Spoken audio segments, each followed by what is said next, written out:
Arc 6, Chapter 29, Loser. He had run up the long, long staircase to reach him, but by the time he did it was already too late. Stranger. He had forced out a shout despite his heavy panting, overworking his already strained lungs.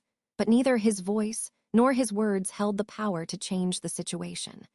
The lack of power words held here was growing into more of an issue, especially now that the two of them were pitting techniques of the sword against each other, though he did not even know if he could call it something like pitting techniques of the sword against each other.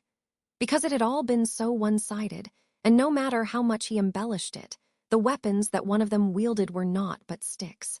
The white light spread out, dyeing the already white room in a more brilliant white. What was causing it was unclear. Regardless of whether it was something sired from the nature of this aberration of a swordsman, or because it was a swing which he had boasted could even cut light, the blow came accompanied with a shockwave that swept across the room. The individual caught in the attack's line of fire was engulfed by the light as well and blown away, without being able to do anything about it.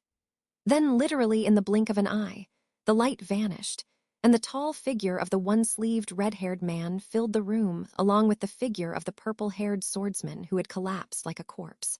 Stranger, hey, aren't that small fry, you prick. The red-haired man called out casually to Subaru, who was at a loss for words at what he had just witnessed. Without missing a beat, the man smiled at him like a shark, as if he had forgotten all about the duel he had just been having.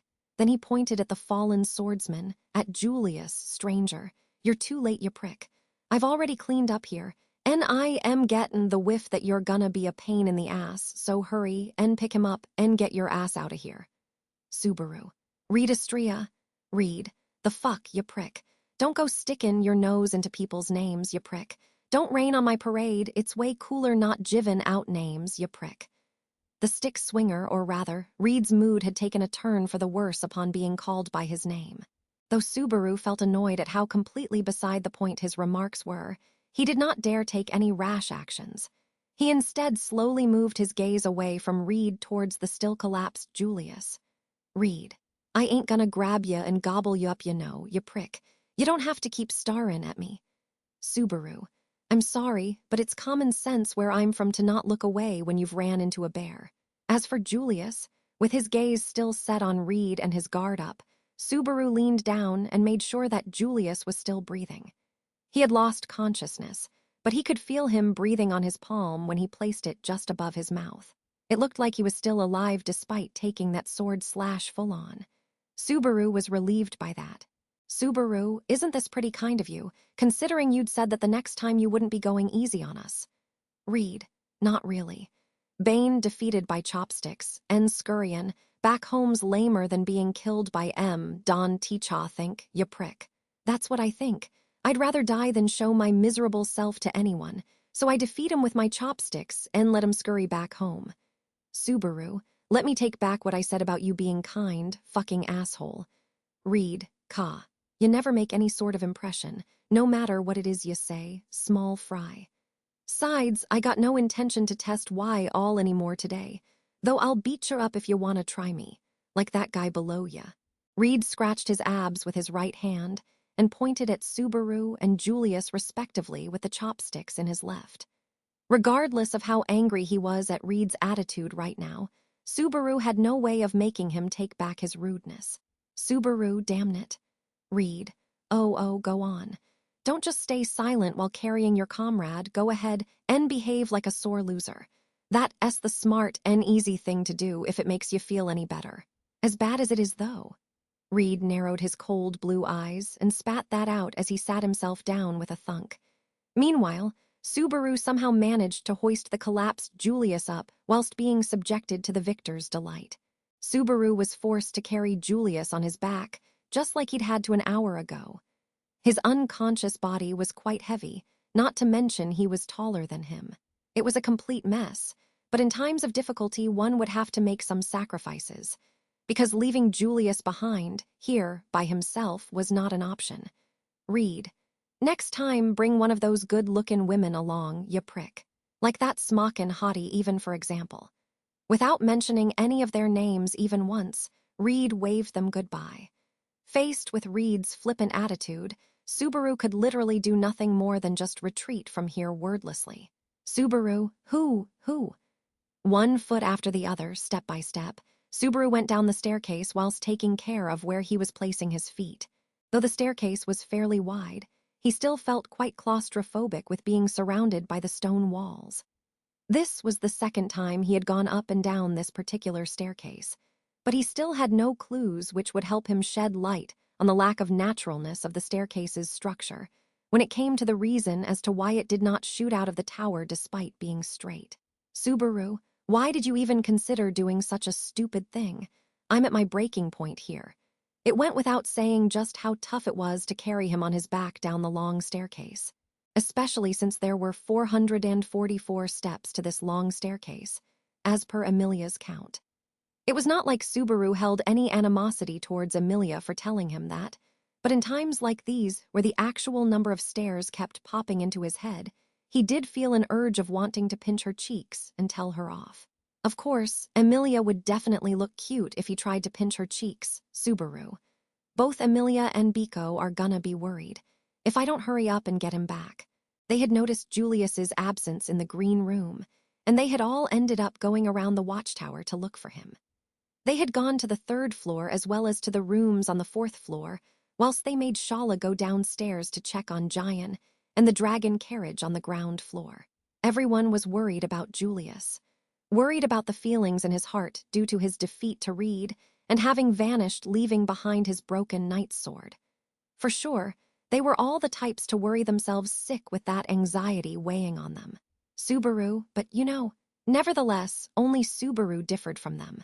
Only Subaru was able to immediately understand what lay in his heart. Where had Julius gone without his knight's sword, and for what purpose? Only Subaru had known the answers to those questions for sure, stranger. Everything is shaking about. Subaru, did you just notice? Subaru stopped mid-step upon hearing the voice coming from his back. Julius, who was being carried by him on his shoulders, stirred at his voice and said, "Ah." Julius, where are we? Subaru. Vaguely speaking, we're halfway down some stairs. A bit more precisely speaking, we're halfway down a long staircase, and even more precisely, we're halfway fleeing down the staircase between the second and fourth floors. Julius, you are being pretty vague about it, are you not? You are carrying me on your back. Subaru, yes, I am. And let me just say that this is the second time this has happened in this short period of time. I'm having to do this again 30 minutes after I'd thought I'd never like to do this again. Do you get how I am feeling about this? Julius, it is no wonder that the ride has been a bumpy one. Subaru, do you want me to throw you off? Subaru could sense Julius's wheezed laughter coming from his back. He ignored the sarcasm in his words and untensed himself a little. In all honesty, Subaru had not gandered any predictions at what Julius's first words after waking up. He would not be exaggerating if he said that he had even been fearing what he would say, truthfully speaking. That was why Subaru had been relieved that the sort of conversation he had gleaned from Julius's first couple of words after waking up had not been the despair-filled sort. Subaru, do you remember what happened? Julius, sad as it is, I do. I was easily defeated by our enemy, and in the end I was still shown sympathy, causing trouble for you, Anastasia-sama, and everyone else.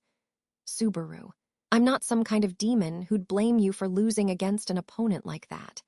Julius sounded awfully like himself, and for that Subaru let out a sigh and started going down the staircase once more. Having regained his consciousness, Julius was much easier to carry than before. He had also cleared up some of his anxieties which had been ladening his step, so thanks to that he could tackle the remaining steps with renewed vigor. Julius, Anastasia-sama is out of harm's way, right? I saw that she collapsed, and now that she is being treated in that spirit's room. Subaru, the present diagnosis on her is that her life isn't in danger. You, on the other hand, were pretty close to dying. That guy, that eye-patched bastard, I'd be surprised if you knew who he is. Julius, Reed Istria. Subaru. His voice was brimming with confidence in his response. Subaru was so surprised for a second that both his feet and breath caught in their tracks. However, he quickly brought both his feet and breath back into motion so to not let him onto his surprise. Subaru carefully chose his words so that Julius would not sense his flustered state. Subaru, So you knew all along. That thing. Shala said she knows him. Makes sense that she does because she seems acquainted with him from 400 years ago, but it looks like she was telling the truth when she alluded that he's someone that's hard to deal with. I say that since she fainted right after she saw his face. Julius, there were a ton of things which tipped me off. He has flaming red hair and blue eyes. His technique with the sword really stood out, if you can even call it a technique with the sword. He did not even let himself swing his sword against me. I should just simply say that he is a powerful person.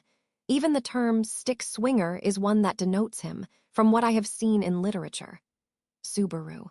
So he's been called a stick swinger since olden times because he fights with those chopsticks. Julius. Actually, the nuance of it is that he did not choose a weapon he specialized with.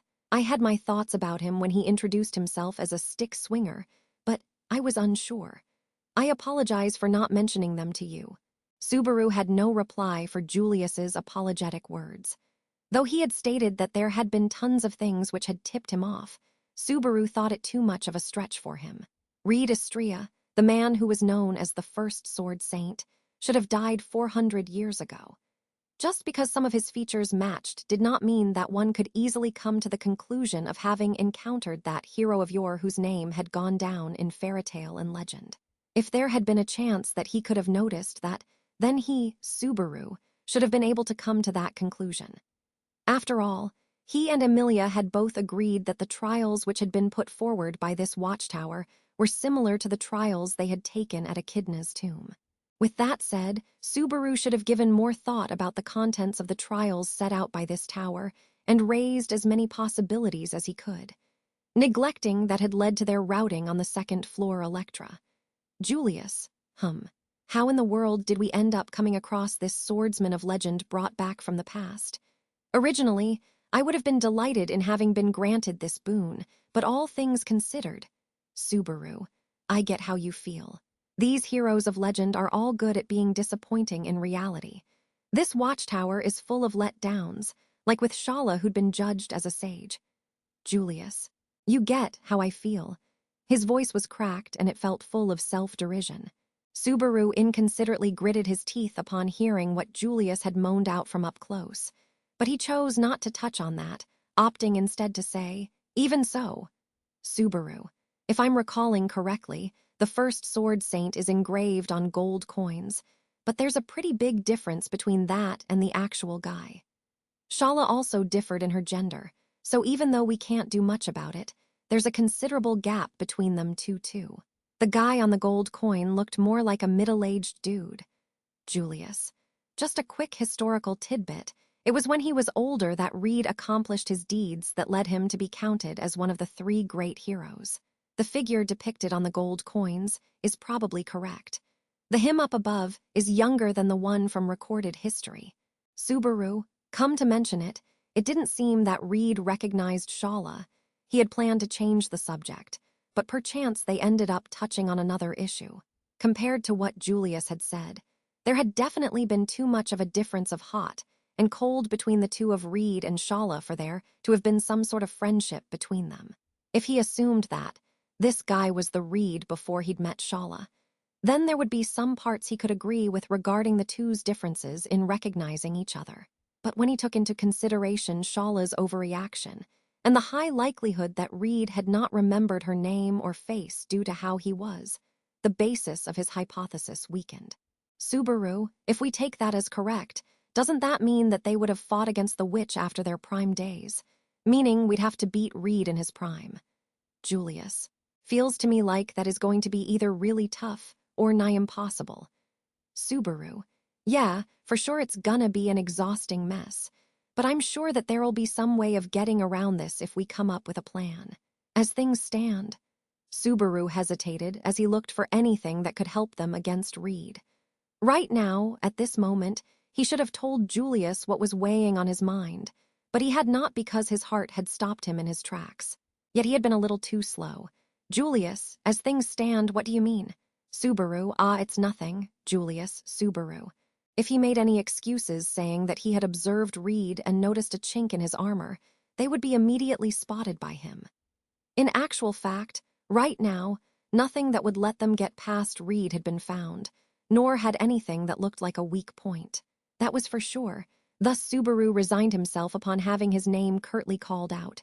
Subaru, Emilia passed the trial after you and Anastasia lost consciousness. Julius, Subaru, that's all. The reason why she beat the guy down wasn't due to her being stronger than him. Let's just say that Lady Luck was at her side, because Emilia is, well, unique like that. It was a bit difficult to call the end result a mere victory. Emilia had just barely had her resolve and ability recognized by their trial taker, Reed, in the trial. However, the circumstances that had led to her achieving that were hard to explain to anyone who had not witnessed them. Because, even if they tried to beat him in the same way, it would not be possible by anyone other than Emilia. Subaru. Anyways, as a result of having various complex stuff click into place for her, Emilia cleared the trial. Despite that, the guy said that he'd only let those who cleared the trial pass through, so all of us will have to beat him to go upstairs. Rather wicked of him. Julius. Subaru, so we'll need to work out a battle plan. Regardless of fighting dignity, I can't even talk unless I force him to recognize the fighting duo that is me and Beatrice. And as for Maylie, she has no reason to take the trial in the first place. I guess she'll understand after we talk about it, though I guess she'll be bummed out. Julius. Subaru. That's why, well, you two won't be going in blind when we rematch him. I'm not stretching things here, I mean it. We won't tackle him like we did this time around. We'll work out a plan and mode of approach after we have a far clearer picture of him. This time one which is in my style, Julius. Subaru. Hey, are you listening? Hey, Julius. Subaru felt suspicious that Julius had yet to reply to any of his rapid-fire explanations. With Julius still being slung over his back, after he called out to him, Julius paused for a moment, and then said, Julius. Yeah, everything is fine. I am listening, of course, I see. Emilia-sama managed it. Subaru. Well, I mentioned that slightly earlier, but yeah. That happening means clearing the trial isn't a futile hope. Aren't you going too hard on yourself? Julius. Too hard on myself. You really need not worry so much. Everything is exactly as you say. If Emilia-sama has been able to pass the trial, then he is. Then the Sword Saint, Reed, is not an insurmountable obstacle. Us knowing, that is incredibly beneficial. Subaru, why yeah, right? That's right, I'm glad we're on the same page. Julius had unexpectedly accepted the fact that Emilia had passed the trial rather flexibly.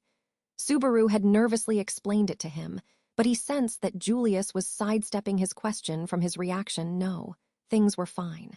Julius had been informed that someone had cleared the obstacle he had slammed face first into before him. But it was pointless for Julius to worry himself sick over that.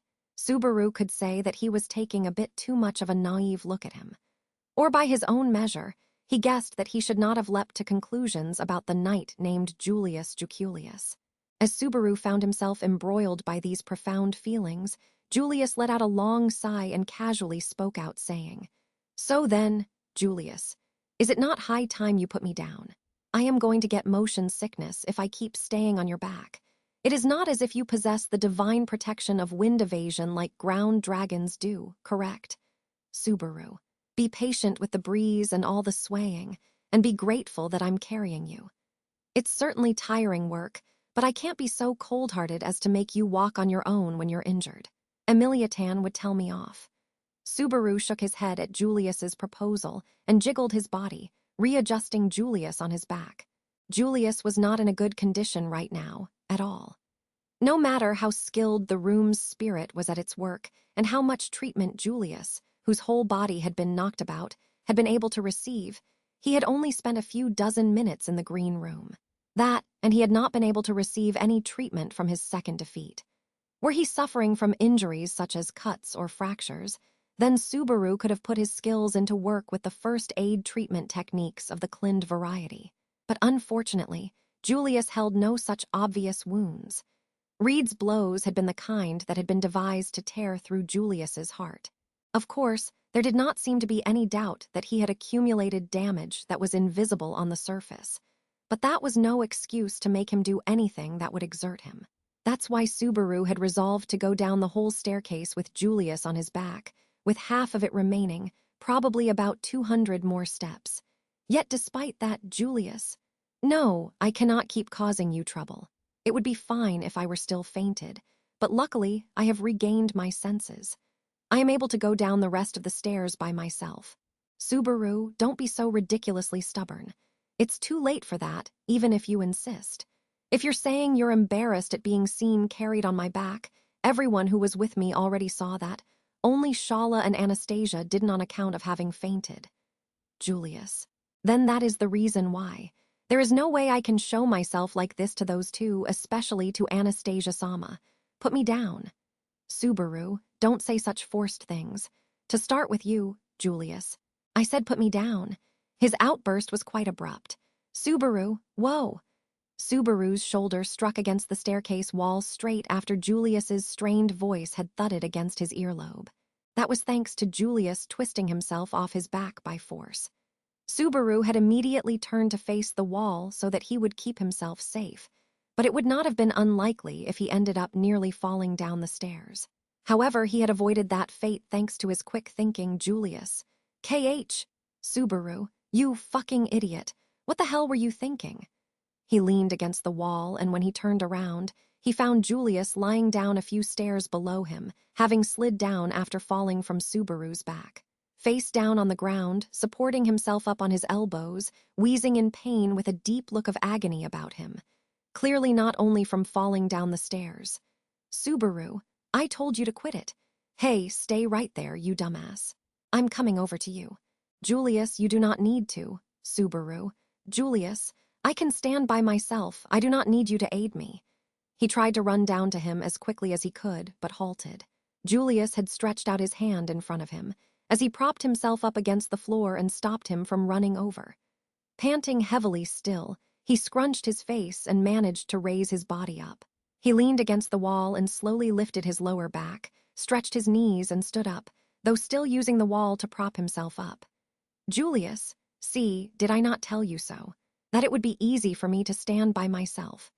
Subaru was at a loss for words at what Julius had said, who in some respects sounded like he was casting everything aside.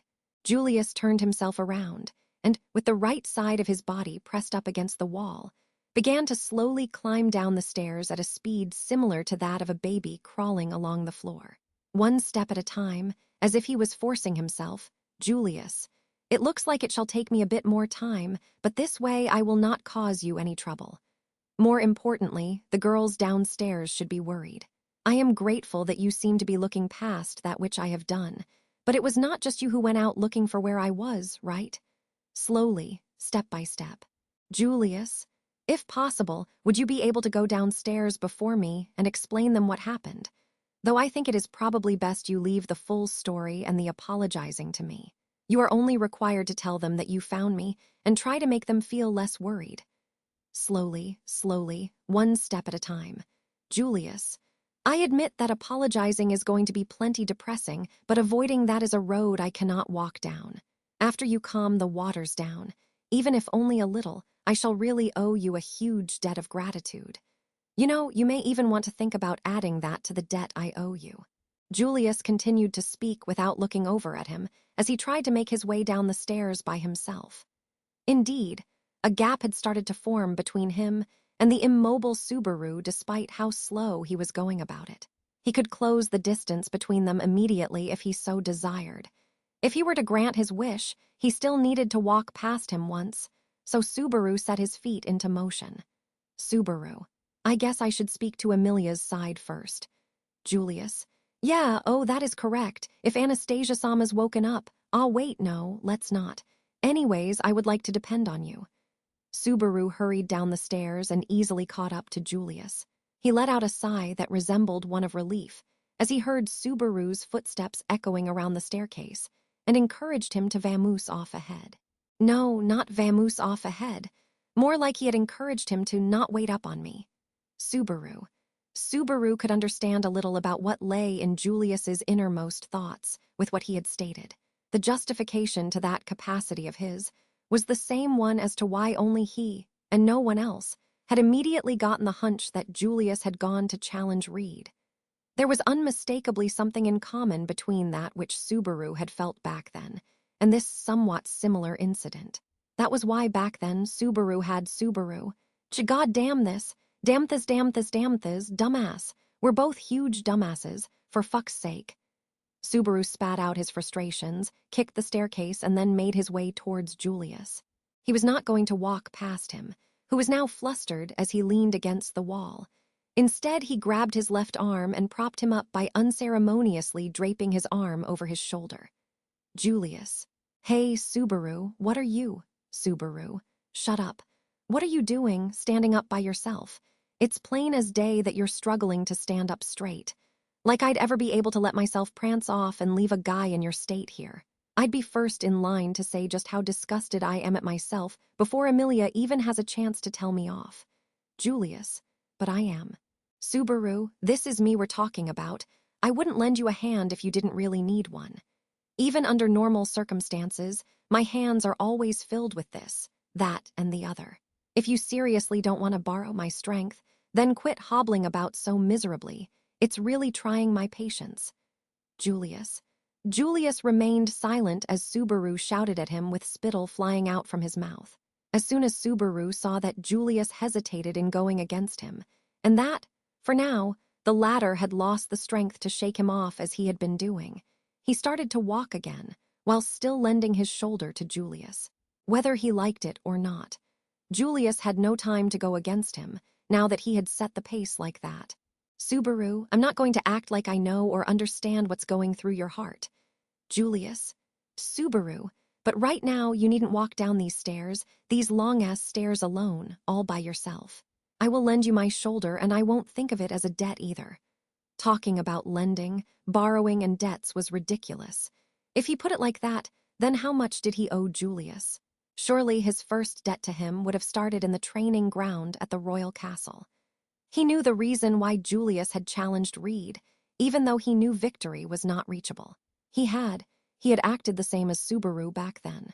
Back then, Subaru had challenged Julius even though he was aware a win was unattainable. No matter how many times he had been knocked down, no matter how many times he had been struck, he had picked himself up without learning his lesson and kept challenging him. Because back then, he had no other way to hurl out the tempestuous emotions that had built up inside his heart than that. And back then, Subaru had ended up alone, at a place where everything had ended for him, at a place where he had argued with Amelia, and where she had bid him her goodbyes. That had been agonizing. That had made him want to cry. So how could he leave Julius all alone on the staircase? Subaru. His heart must be set ablaze, just like him back then. But unlike him, he still did not know where he could hurl out his tempestuous emotions. Julius. Subaru. Subaru, what is it? Julius, I am sorry. Subaru. Shut up. He replied with that, hoping that he would not perceive it as a fit of anger. And like that, the two of them slowly climbed down the stairs and made it back to the 4th floor. Amelia found them a little over 10 minutes later, clasping her chest in relief.